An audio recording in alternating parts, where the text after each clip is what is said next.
नमस्कार दोस्तों, स्वागत है आपका आपके अपने चैनल अमेजिंग ज्ञान सागर में। आज की स्टोरी है हार में जीत।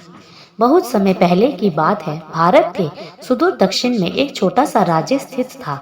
राजा द्वारा राज्य का संचालन शांतिपूर्ण रीति से किया जा रहा था। एक दिन अचानक उसे खबर मिली कि एक बड़े राज्य की सेना की एक बड़ी टुकड़ी उसके राज्य पर आक्रमण के लिए आगे बढ़ रही है। वह घबरा गया क्योंकि उसके पास उतना सैन्य बल नहीं था जो उतनी बड़ी सेना का सामना कर सके। उसने मंत्रणा हेतु सेनापति को बुलाया। सेनापति ने पहले ही हाथ खड़े कर दिए। वह बोला, महाराज, इस युद्ध में हमारी हार निश्चित है। इतनी बड़ी सेना के सामने हमारी सेना टिक नहीं पाएगी। इसीलिए इस युद्ध को लड़ने का कोई औचित्य नहीं है। हमें अपने सैनिकों के प्राण गंवाने के बजाय पहले ही हार स्वीकार कर लेनी चाहिए। सेनापति की बात सुनकर राजा बहुत निराश हुआ। उसकी चिंता और बढ़ गई। वह समझ नहीं पा रहा था कि क्या करे और क्या ना करे। अपनी चिंता से छुटकारा पाने के लिए वह राज्य के संत के पास गया। संत को उसने पूरी स्थिति से अवगत कराया और बताया कि सेनापति ने तो युद्ध के पहले ही हाथ खींच लिए हैं। यह सुनकर संत बोले, राजन, ऐसे सेनापति को तो तुरंत उसके पद से हटाकर कारागृह में डाल देना चाहिए। ऐसा सेनापति जो बिना लड़े हार मान रहा है, उसे सेना का नेतृत्व करने का कोई अधिकार नहीं है। किंतु गुरुवर, यदि मैंने उसे कारागृह में डाल दिया तो सेना का नेतृत्व कौन करेगा? राजा चिंतित होकर बोला, राजन, तुम्हारी सेना का नेतृत्व मैं करूंगा। संत बोले। राजा सोच में पड़ गया कि संत युद्ध कैसे लड़ेंगे। उन्होंने तो कभी कोई युद्ध नहीं किया है। किंतु कोई विकल्प न देख उसने संत की बात मान ली और उन्हें अपनी सेना का सेनापति बना दिया। सेनापति बनने के बाद संत ने सेना की कमान संभाल ली और सेना के साथ युद्ध के लिए कूच कर दिया।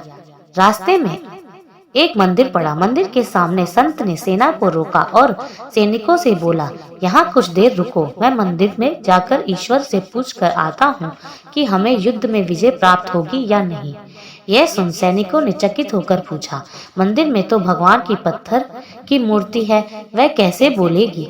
इस पर सेना की कमान संभाल रहे संत ने कहा, मैंने अपनी सारी उम्र दैवीय शक्ति से वार्तालाप किया है, इसीलिए मैं ईश्वर से बात कर लूंगा। तुम लोग यहीं रुककर मेरी प्रतीक्षा करो। यह कहकर संत मंदिर में चले गए। कुछ देर बाद जब वह वापस लौटे तो सैनिकों ने पूछा, ईश्वर ने क्या कहा? संत ने उत्तर दिया, ईश्वर ने कहा कि यदि रात में इस मंदिर में प्रकाश दिखाई पड़े तो हमारी विजय निश्चित है। पूरी सेना रात होने की प्रतीक्षा करने लगी। रात हुई तो मंदिर में उन्हें प्रकाश दिखाई पड़ा। यह देख सेना खुशी से झूम उठी।